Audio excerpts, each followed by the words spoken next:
What's going on, everybody, and welcome to another episode of Tunji's podcast. Hey, just feel like doing that just now. So I just got back from an audition. Decided to walk. It was for a TV show, I believe. Decided to walk there and back. Just gotta find ways to get some exercise in. Ever since my track days have been over, I've been sort of lazy and sort of finding a way to consistently exercise. So I thought, why not get it in? Half an hour there, half an hour back. You know what I mean? Just to let my legs know that this is what they're supposed to be doing, and then hopefully eventually I'll get into a more rigid workout plan in the future. But I thought this would be a good opportunity for me to sort of let you guys know about my experience as an actor, as far as going out for auditions, having an agent tell you what the auditions are looking like and all that stuff, because I know that it's an experience that is pretty exclusive to people who are in the industry, but is pretty unknown to people who are outside the industry. So for us regular actors, who go out for auditions, we all have agents, right? So a lot of times when I say that I have an agent, that sounds like really like fancy and all that stuff. It's not really all that fancy. It's not fancy at all to have an agent, because that's just what is required in order for you to go out for audition opportunities. So agents are essentially gatekeepers. They're the ones who communicate with casting directors and producers of shows, and then they communicate back with us as the actors, their clients, to let us know, hey, there's an audition, tomorrow at 1:25 in this location. Can you be there? And as actors, our answer has to almost always be yes. That's a huge part of the game, is that when our agent contacts us and says, hey, are you available for this audition tomorrow, which is not a lot of notice, but that's the notice we normally get, is is the next day. You basically have to say yes, because what happens is that if you say no, let's say 2 or 3 times in a row, then basically that makes the agent look bad to producers and casting directors. And then producers and casting directors will stop going to this agent for whatever film they're producing or whatever commercial they have going on at that time. So agents tend to get really, really antsy when an actor says no.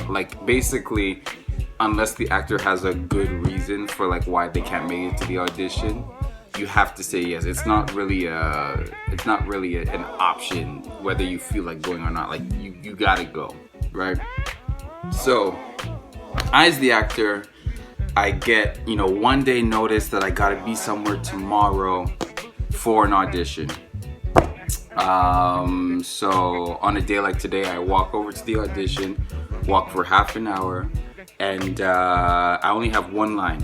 I have to say. Today my line was, we got the shooter, we got him, or something like that, right? I walk in, so that's really easy to memorize. I didn't even bother spending a lot of time memorizing that or studying it. I just read the line. It's okay, I'll figure out the emotion I want to put behind it when I get there. I walk in, and then they ask you to say your name and your height for the camera. And then they say, okay, Tunji, go ahead. And then I say the line, we got the shooter, we got him. Oh, and by the way, I'm playing the role of a military guy. I say my line, and then they give you, and then the casting director will give you notes on how you can make the line even better. So they say, okay, that was great, but we would like for you to say that line a little bit more excited, a little bit more jazzed up. So I do it a second time. We got the shooter, we got him. right? Like I'm almost like salivating at the opportunity. Like I feel like this really a big sense of achievement, right? So like, great, we love that right there. Now we want you to do it walking into the frame. For people who don't know what that means, it's basically the area where you can see people like on the screen, right? So they asked me to walk out off the frame, into the frame, say my line. So this is what I had to do. I had to go. We got the shooter. We got him.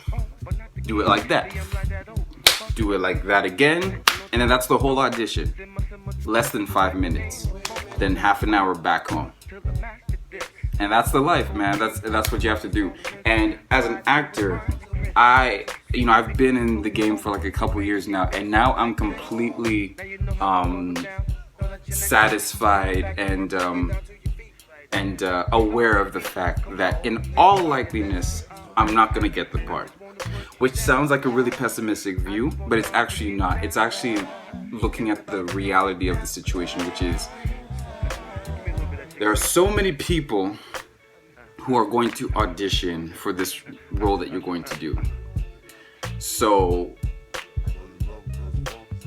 the game, the reason why agents want to send their actors out to as many auditions as possible is because it really is a luck game. It's really like a luck of the draw. It's really like a lottery. So you got to put yourself out for as many opportunities as possible, because it's so unlikely that you'll get the odds aren't in anybody's favor to get a particular role.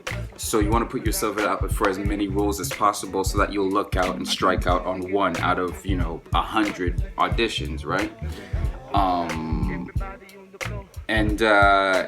That can make the life of an actor, as far as balancing work life, because you have to remember these auditions are from 9 to 5, which is during work hours. So you have to be readily available to go for an audition for the next day. But then you don't get a lot of these roles, which means you're not getting money from doing film and TV roles, which means you have to work. But work hours are typically from 9 to 5. Those are where the good jobs are at.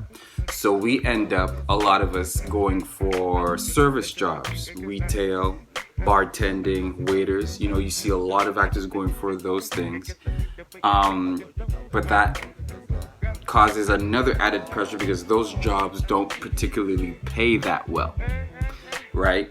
So that's a huge challenge that all of us regular actors have to face, is how do I make myself available for these auditions, but also have the balance in my life where I'm able to pay my rent, pay my bills, and get food, and go out with friends, and go out with significant others. Like, how do I balance all of that, right?